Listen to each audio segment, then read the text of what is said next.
Assalamualaikum warahmatullahi wabarakatuh. I'm Radatul Anastasia and I will explain about sociolinguistic. Sociolinguistik merupakan cabang linguistik yang terkait atau termasuk dalam kajian makrolinguistik. Seperti yang dapat kita lihat pada screen, terdapat beberapa gambar yang dapat menjelaskan apa itu sociolinguistik. Di dalam picture ini terdapat banyak people di sini. They are talking each other, they communicate each other and share the knowledge, ideas, opinion is belong to sociolinguistic. Jadi dapat kita simpulkan bahwa sociolinguistic merupakan interaksi antara masyarakat, bahasa yang digunakan untuk interaksi antara masyarakat. So kalau begitu, what is sociolinguistic? Actually, sociolinguistic is the branch of linguistic concentrates on language and society. Artinya, kajian sociolinguistik ini mengkaji hubungan antara bahasa dan masyarakat penutur bahasa itu sendiri. So actually, in other words, sociolinguistic tries to examine how and why people use language as they interact with other member of society. Nah, bagaimana dan mengapa pengguna bahasa itu berinteraksi dengan pengguna bahasa lainnya? Seperti itulah kajian sociolinguistik secara umum.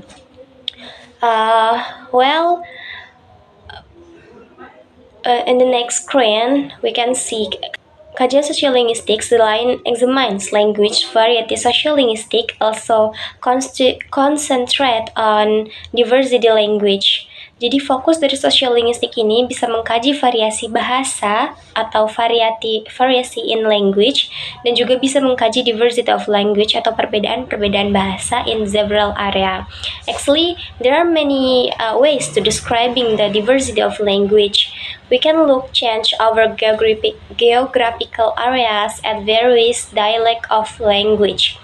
A special form of language such as pidgin and slang. So sociolinguistik selain kita lihat dari perbedaan area, dialek, kemudian asal bahasa dari pidgin dan slang, itu mengkaji atau dikaji dalam kajian sociolinguistik. And then so how important we learning sociolinguistic?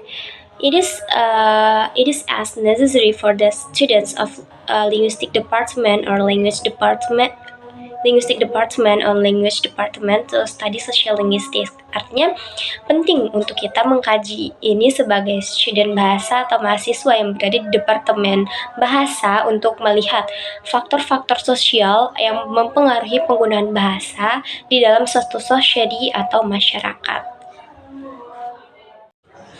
So next, based on explanation before, sociolinguistik yang merupakan cabang ilmu linguistik yang mengkaji hubungan bahasa dengan language and society. Kemudian it also consider that language is a social and culture phenomena, di mana kajian sociolinguistik itu dianggap juga mengkaji fenomena sosial dan culture atau budaya. And also it studies language. It is in its social context in real life situation by empirical investigation. Artinya, kajian sociolinguistik ini merupakan kajian bahasa yang dilihat dari konteks sosial, kemudian dalam situasi yang nyata atau real di suatu daerah atau di suatu komunitas, dan dapat diinvestigasi secara empirik atau berdasarkan pada pengalaman langsung. Nah, in short, sociolinguistik ini fokus on social and language atau masyarakat penutur bahasa itu. And next slide.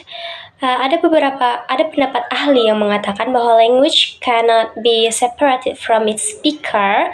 Benar bahwa bahasa itu tidak dapat dipisahkan dari penuturnya. Nah, kalau begitu, no society without language. No living language without society. Tidak akan ada masyarakat tanpa berbahasa dan tidak akan muncul bahasa tanpa masyarakat.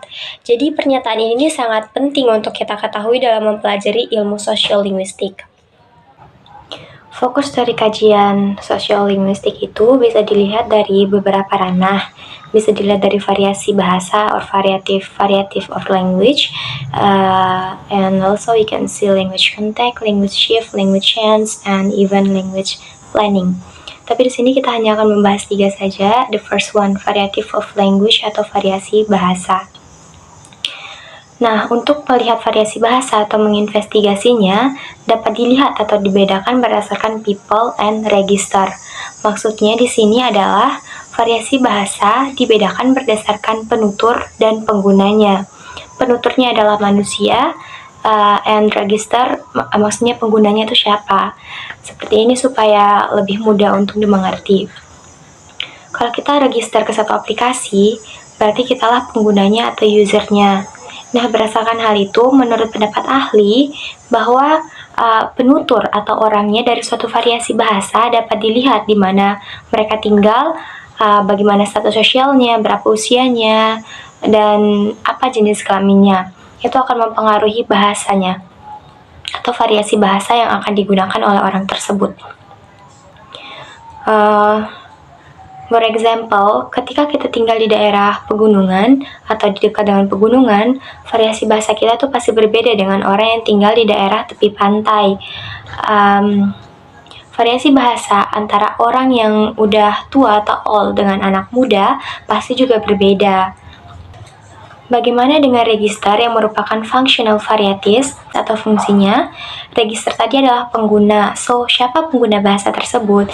Bagaimana specific vocabularies associated to occupation?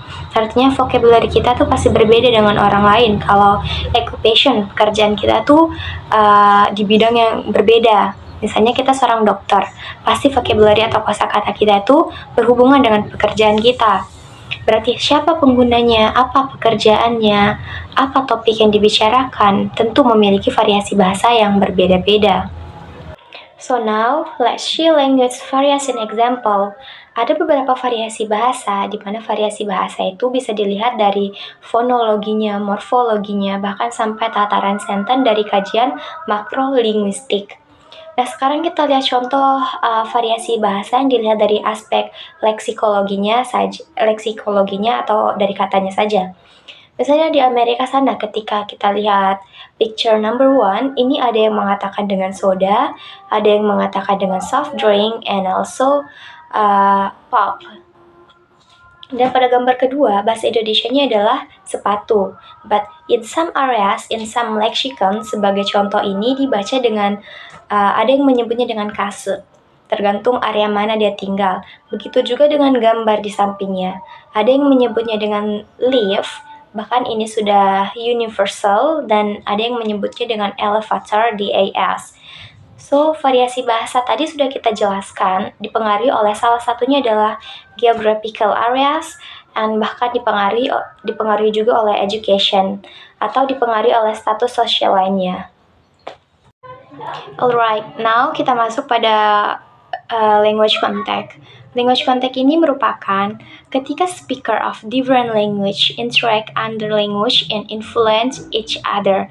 Artinya ketika penutur dari suatu daerah berinteraksi dengan penutur dari daerah lainnya dan mereka saling mempengaruhi satu sama lain. Misalnya kita analogikan seperti language X bertemu dengan language Y.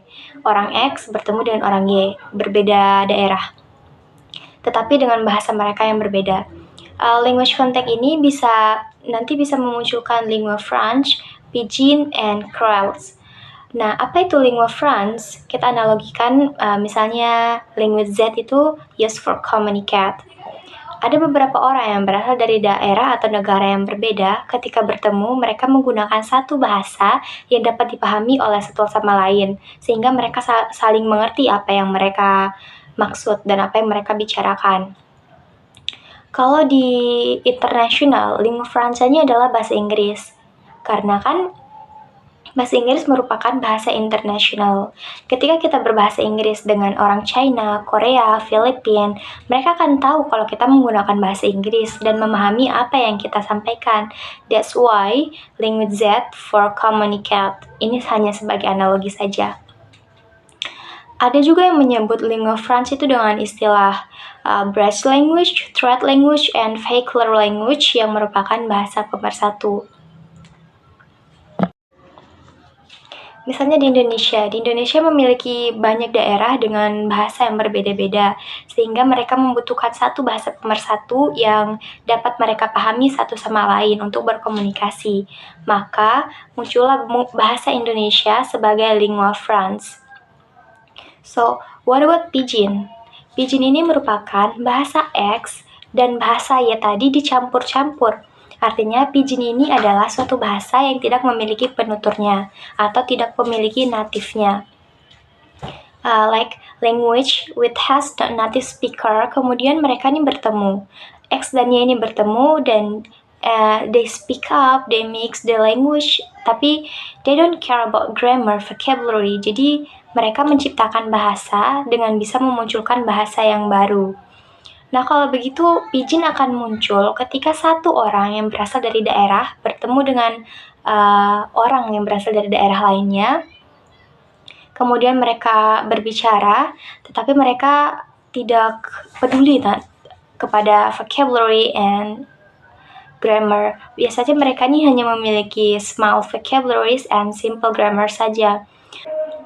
Vocabnya itu sangat sedikit sekali dan grammarnya sangat sederhana. Yang penting orang X dan Y ini paham apa yang mereka sampaikan dan apa yang mereka komunikasikan.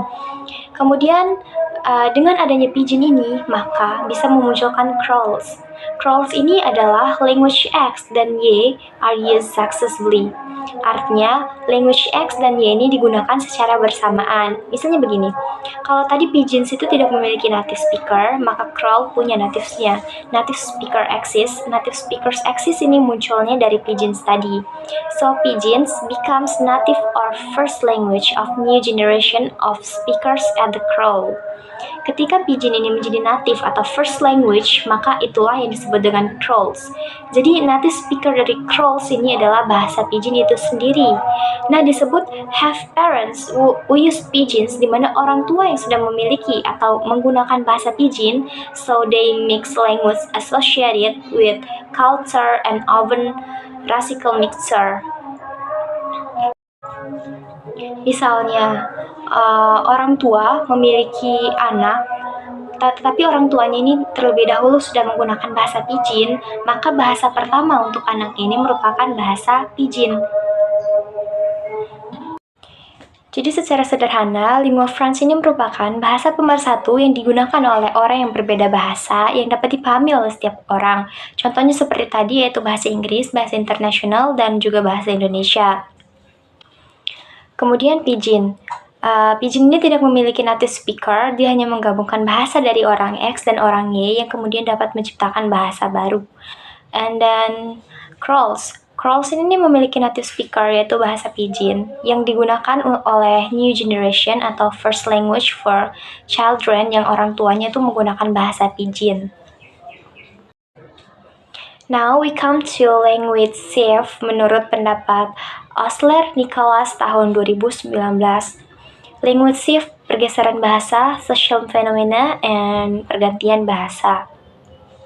Language shift atau pergeseran bahasa ini terjadi karena untuk menggantikan bahasa lainnya atau bahasa terdahulu. Language shift ini terkadang disebut juga sebagai transfer bahasa atau pergantian bahasa, atau bahkan disebut juga dengan asimilasi, yang merupakan sebuah proses di mana komunitas pembicaranya dari sebuah bahasa beralih menggunakan bahasa lainnya, sehingga bahasa itu tuh menjadi bergeser sedikit demi sedikit. So, it happens when the language of either society or majority displaces the minority mother tongue language over time in migrant communities or in communities under military occupation. Artinya, language shift ini atau pergeseran bahasa ini bisa saja terjadi ketika masyarakat yang mayoritas atau lebih luas menggantikan bahasa ibunya atau bahasa yang terdahulu yang dianggap minoritas dari waktu ke waktu. Bisa jadi ketika seseorang mengikuti pendidikan atau berpendidikan, migrasi, pindah daerah, kemudian bahasa itu bisa bergeser karena dia menganggap bahasa yang di tempat barunya itu tuh bahasa baru yang dipakainya tuh pas untuk dipakai, sehingga bergeserlah bahasanya yang terdahulu atau bahasa yang dari daerahnya. Nah, apa penyebab terjadinya language shift ini? Mungkin karena demografik, faktor-faktor demografi, ekonomi, sosial, politik, and attitude and value. Ketika kita berkomunikasi membicarakan tentang politik, tentu saja bahasa yang akan kita gunakan adalah bahasa-bahasa politik, dan itu nanti bisa mempengaruhi vocabulary kita, sehingga bergeserlah penggunaan bahasa kita. Biasanya kalau kita mengatakan olahraga dan digantikan dengan exercise, bisa saja bergeserlah bahasa atau kata olahraga tersebut. Atau workout itu bisa bermakna olahraga seperti fitness, atau juga kalau di bidang matematika, workout itu artinya mengkalkulasikan. Bergantung pada ranahnya, dan itu dapat mempengaruhi bahasa, sehingga bahasa itu dapat bergeser. So, bagaimana dengan attitude and value? Ketika kita menganggap bahwa nilai bahasa suatu daerah prestisius yang tinggi, maka kita akan menggunakan bahasa tersebut secara berulang-ulang, sehingga bahasa awal kita tuh akan menjadi bergeser. Kemudian setelah bahasa bergeser, tentu bahasa itu bisa mengalami perubahan atau language change. Language change ini terjadi secara berangsur-angsur tanpa kita sadari, sehingga bahasa kita sudah berubah. Bukan lagi language shift, kalau language shift itu tuh bisa dipakai lagi, tetapi kalau language change ini benar-benar berubah, dan bahkan dengan berubahnya bahasa-bahasa itu bisa menjadikan bahasa kita yang awal tuh menjadi bahasa mati atau language died. So, that's all about sociolinguistic. Jadi, sociolinguistic merupakan kajian makrolinguistik yang membahas hubungan antara bahasa dengan society atau masyarakat yang dapat dipengaruhi oleh budaya. So, thank you for your attention. Wassalamualaikum warahmatullahi wabarakatuh.